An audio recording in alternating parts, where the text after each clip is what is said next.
வணக்கம், நான் டாக்டர் தீபார்லன். இன்னைக்கு நம்ம என்ன டாபிக் பற்றி டிஸ்கஸ் பண்ண போகிறோம் அப்படின்னு கேட்டிங்கன்னா, வரிசையாக வந்து பாருங்கள், நம்ம இந்த புரட்டாசி மாத ராசி பலன்கள் தாங்க பார்த்துட்ருக்கோம். அந்த வரிசையில் இப்போ என்ன ராசியை பற்றி டிஸ்கஸ் பண்ண போகிறோம் அப்படின்னு கேட்டிங்கன்னா, கும்ப ராசி அன்பர்கள் உங்களை பற்றி தான் டிஸ்கஸ் பண்ண போகிறோம். கொஞ்ச நாள் அப்படியே ஒரு கன்ஃபியூஷன்லேயே இருக்கீங்க, ஒரு பதட்டத்துலேயே இருக்கீங்க. ஜென்மசனி கொஞ்சம் வக்ரம் அடைஞ்சிருக்காரு, அதனால் ஓகே, ஃபேவர் பரவாயில்ல அப்படின்னு தான் சொல்லணும். உங்களுக்கு வந்து பெருசாக நான் வந்து பெரிய ப்ளஸ் அப்படின்னு சொல்கிற அளவுக்கு இல்லைங்க.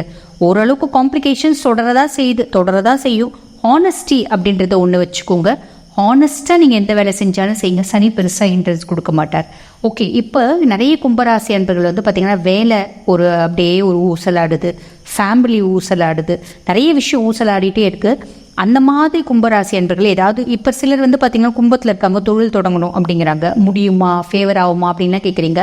அப்படி கவலைப்படாதீங்க. அது உங்களோட இண்டிவிஜுவல் ஜாதகத்தை நீங்கள் பாருங்கள்.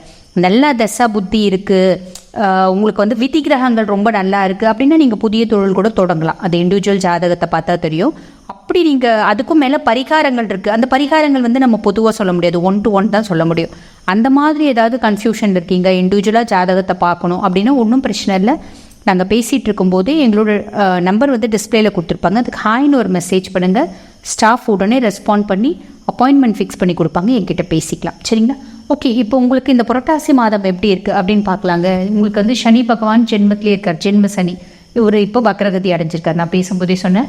2ஆம் பாவத்தில் வந்து பார்த்திங்கன்னா ராகு பகவான், 4ஆம் பாவத்தில் வந்து பார்த்திங்கன்னா குரு பகவான். 23ஆம் தேதி குரு வக்ரகதி அடைய போகிறார். 5ஆம் பாவத்தில் செவ்வாய் பகவான், 7ஆம் பாவத்தில் புதன் பகவான், 8ல் வந்து பார்த்திங்கன்னா சூரியன், சுக்ரன், கேது இருக்காங்க. சூரியன் 8ல் இருக்கிறது நல்லது தாங்க, ஒன்றும் பெருசாக நெகட்டிவ் அப்படின்னு சொல்கிறதுக்கு இல்லை. ஓகேங்களா?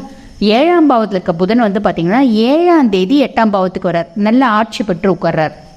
அதே மாதிரி 8ஆம் பாவத்தில் இருக்க சுக்கிர பகவான் 2ஆம் தேதி புரட்டாசி மாதம் 2 வந்து 9 பாகிஸ்தானத்துக்கு போகிறார், ஆட்சி பெற்று உட்கார்றாரு. இது ரெண்டும் பெரிய ப்ளஸ் அப்படின்னு சொல்லலாம்.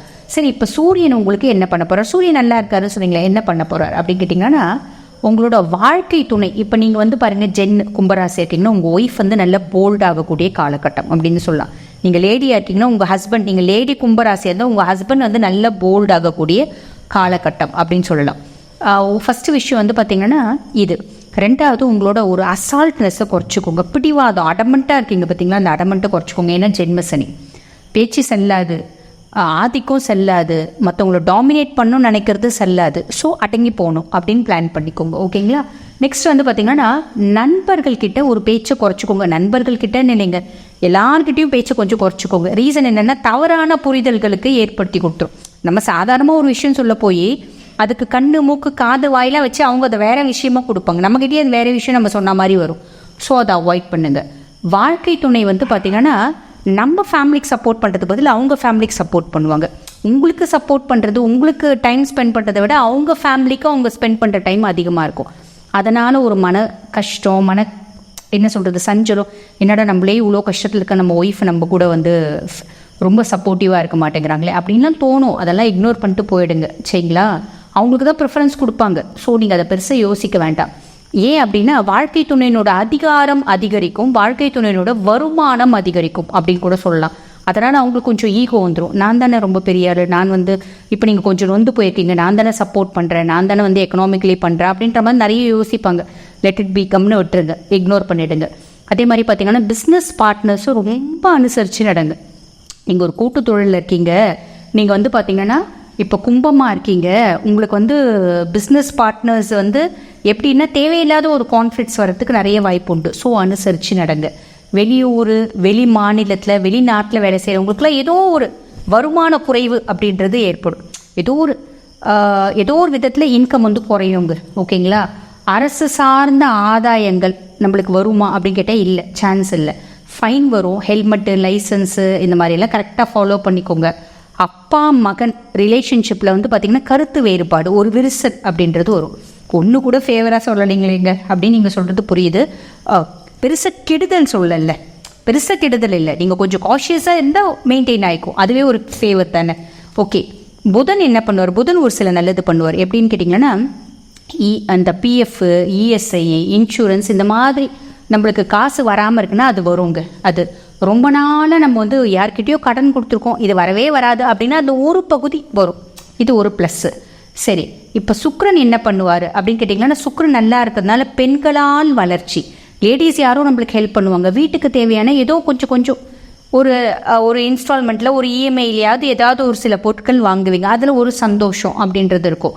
அதே மாதிரி பார்த்திங்கன்னா அப்பா அம்மா உடம்புல வந்து ஒரு இம்ப்ரூவ்மெண்ட், உடல் ஆரோக்கியத்தில் ஒரு மேன்மை அப்படின்றதுக்கு கொஞ்ச நாள் அப்பா அம்மா மருத்துவ செலவும் இருக்குது இல்லைங்களா கும்பத்துக்கு, அதில் கொஞ்சம் ஒரு நல்லா இருக்குது இம்ப்ரூவ்மெண்ட் அப்படின்றது கிடைக்கும்.